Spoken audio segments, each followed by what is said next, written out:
बाबरी मस्जिद की जगह राम मंदिर की बुनियाद रखे जाने के बाद से ही सोशल मीडिया पर यह खबर बहुत तेज़ी के साथ वायरल हुई कि सुप्रीम कोर्ट से मुसलमानों को दी गई 5 एकड़ ज़मीन पर बाबरी हॉस्पिटल बनेगी। हालांकि यह खबर झूठी यानी फर्जी निकली। मुसलमानों को दी गई ज़मीन पर बनने वाली मस्जिद का नाम क्या रखा जाए, इस पर अब बहस शुरू हो गया है। कुछ लोगों का कहना है कि बनने वाली मस्जिद का नाम बाबर के नाम पर रखा जाए। अब इस मामले में उत्तर प्रदेश की योगी सरकार में अल्पसंख्यक मामलों के मंत्री मोहसिन रजा ने सेंट्रल सुन्नी वक्फ बोर्ड को सुझाव दिया है कि अयोध्या में बन रही मस्जिद का नाम अगर रखना है तो मोहम्मद साहब के नाम पर रखा जाए और इसे मस्जिद मोहम्मदी का नाम दिया जाए।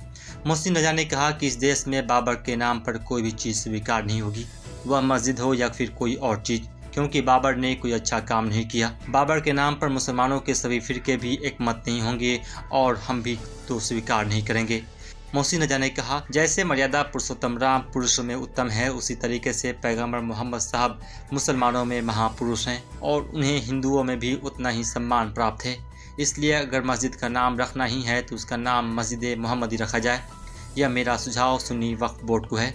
मोहसिन रजा ने आगे कहा कि रही बात योगी जी के वहां के कार्यक्रम में शामिल होने की, तो सुप्रीम कोर्ट के निर्देश पर उन्हें मस्जिद बनाने की अनुमति मिली है तो वहां मस्जिद बनेगी। और जब भी किसी अच्छे काम के लिए किसी को बुलाया जाएगा, चाहे मुझे बुलाया जाए या फिर बीजेपी में किसी बड़े पद पर बैठे हुए व्यक्ति को, तो सभी लोग वहां जाएंगे।